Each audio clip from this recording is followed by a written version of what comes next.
تحریک التوا پر اور 2 منٹ اپنے مسئلے پر. چلو 4 منٹ بابا. 10 منٹ. جناب چیئرمین، یقین جانے میں بہت دکھی دل ہوں. سر آپ کو بولنے کا موقع دے کے گھر جاؤں گا سر، چاہے رات 11 بج جائیں، کوئی فکر نہیں ہے. چیئرمین صاحب میں آپ کو بتا رہا ہوں کہ آج میں بہت دکھی دل ہوں.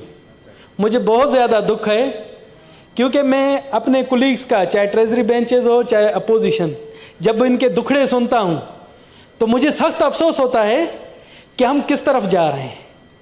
ہم نے یہ بلا دیا ہے کہ یہ عظیم ملک، اس عظیم ملک کی خاطر ہم کیا کر رہے ہیں. جس طرح سے مثالیں دی جاتی ہے قائد اعظم محمد علی جناح کی، تو میں آپ کو ایک یقین سے کہہ سکتا ہوں کہ قائد اعظم محمد علی جناح کی روح بھی یہ سن کر تڑپ رہی ہوگی کہ ہم کس طرف جا رہے ہیں اور ہم نے کس راستے کا تعین کیا ہوا ہے. جناب اعلیٰ، میں جھولی پھیلا کر، کرمانی صاحب نے بہت اچھی باتیں کی. انہوں نے کہا جس طرح سے ان کے بزرگوں نے قربانیاں دی، ہو سکتا ہے کہ یہاں سے اپوزیشن کے بزرگوں نے بھی قربانیاں دی ہوں گی، تمام لوگوں نے قربانیاں دی ہوں گی. ان قربانیوں کا میں آپ لوگوں کو واسطہ دیتا ہوں، آپ کو ٹریزری بینچز کو ان قربانیوں کا واسطہ دیتا ہوں. میں قائد اعظم محمد علی جناح کی جدوجہد کا آپ کو واسطہ دیتا ہوں. میں واسطہ دیتا ہوں، ہمارے اپوزیشن دوستوں کو بھی واسطہ دیتا ہوں کہ خدا را اس ملک کے بارے میں سوچیں، اس طرح سے سوچیں. میں سمجھتا ہوں مجھے یقین ہے کہ پاکستان مسلم لیگ نون، Pakistan Peoples Party, P T I, جتنی بھی ہماری جماعتیں ہیں، جمعیت علماء اسلام ہو چاہے جو بھی ہو، وہ تمام محب وطن پاکستانی جماعتیں ہیں. ان میں پاکستان کا درد ہے، وہ پاکستان کی بھلائی چاہتی ہیں. مگر میری آپ سے ریکویسٹ ہے کہ اس بھلائی کو آپ زمینی حقائق طور پر ثابت کریں اور پوری دنیا کو یہ پیغام دیں کہ ہم پاکستان کی ترقی، پاکستان کی خوشحالی، پاکستان کے استحکام کے لیے متحد ہیں، تاکہ ہمارے جو دوسرے دشمن ممالک ہیں، یہی ہماری اسپیچز، آپ یقین جانیں انڈیا کے چینل بھرے ہوتے ہیں کہ جی بریکنگ نیوز، وہاں پر ایوان بالا میں کہا گیا ہے کہ جی پاکستان میں کشمیریوں کی طرح ظلم ہو رہا ہے، پاکستان میں فلسطین کی طرح ظلم ہو رہا ہے. یہ چیزیں ہمیں نہیں کرنی چاہیے، ہمارے دشمن ممالک کو فائدہ ہوتا ہے. اگر ہم گھیراؤ توڑ پھوڑ کی سیاست کرتے ہیں، یہ بھی ہمارے نقصان میں جاتی ہے. اور اگر حکومت کی جانب سے ان پر کوئی شیلنگ کی جاتی ہے تو یہ بھی ہمارے خلاف جاتی ہے.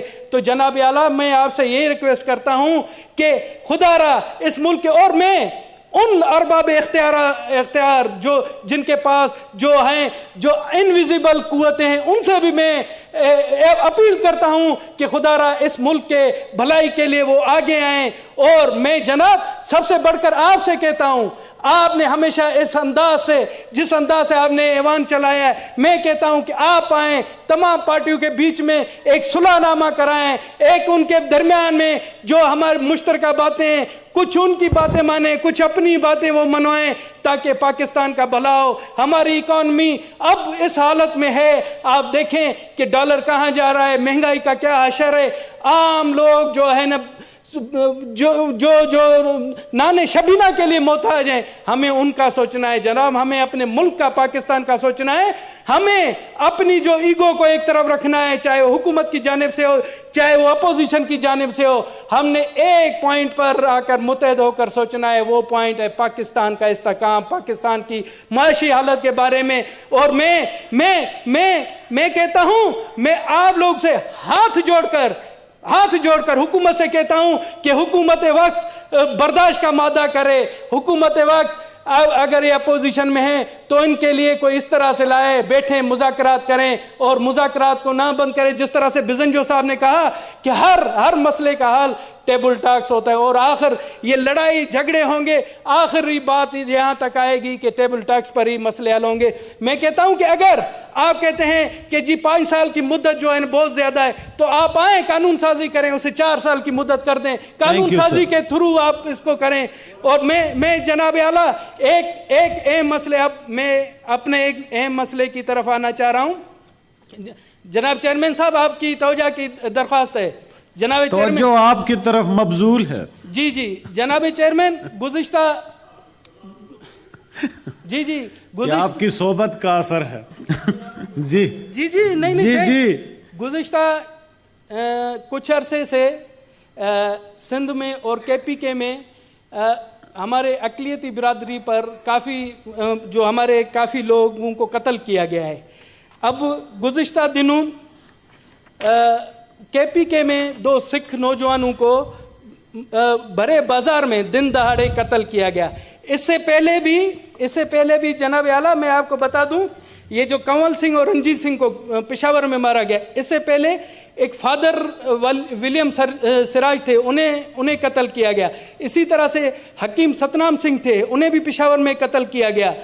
اسی طرح سے سر ہم آتے ہیں پچھلے کچھ عرصہ میں سندھ میں, اب کوئی 1 ہفتہ پہلے کی بات ہے, وہاں پپو نریش کو سجاول میں قتل کر کے اس کی لاش کو اوپر ٹانگا گیا اور اس کے ہاتھوں کو باندھا گیا ہے. یہ میرے پاس اس کی تصویر بھی ہے برے طریقے سے. جناب اعلیٰ اسی طرح سے گھوٹکی میں ستن داس کو ایک بہت بڑے انڈسٹریلسٹ تھے, ان کو دن دہاڑے ان کی مل میں آ کر قتل کر دیا گیا. اسی طرح سے پوجا دیوی کو قتل کیا گیا. اسی طرح سے سنیل کمار کو قتل کیا گیا. یہ کچھ عرصے سے مطلب ایک منظم سازش کے تحت یہ جو اقلیت ہے ان کو سافٹ ٹارگیٹ ہے, ان کو قتل کیا جا رہا ہے. اس میں مجھے لگ رہا ہے کہ کوئی بیرونی سازش بھی ہے, مگر ہم اس بیرونی سازش کو دیکھ کر اس طرح سے خاموش نہ رہیں. میں چاہتا ہوں آپ کے توسط سے جناب اعلیٰ کہ آئی جی کے پی کے اور آئی جی سندھ کو بلایا جائے اور ہمیں بتایا جائے کہ ان کیسوں پر کیا پیش رفت ہوئی ہے. کیونکہ میں آپ کو بتا دوں ابھی بھی مجھے لیٹر ملے ہیں جہاں پر وہ کہا گیا ہے کہ جی بجائے پولیس ان کی ہیلپ کرنے کے ان کے رشتہ داروں کو تنگ کر رہی ہے. تو جناب اعلیٰ یہ بہت ہی ناجائزی ہے. میں آپ سے چاہتا ہوں کہ ہماری اسٹینڈنگ کمیٹی میں بالکل اس کو انٹیریئر کمیٹی میں بھیج دیں. سیکرٹری صاحب آپ رپورٹ بھی لے لیں اور ان سے تمام ڈیٹیل بھی لیں کہ ابھی تک کیا پیش رفت ہوئی ہے. تھینک یو جناب, بہت بہت شکریہ. کاؤنٹ کریں جی.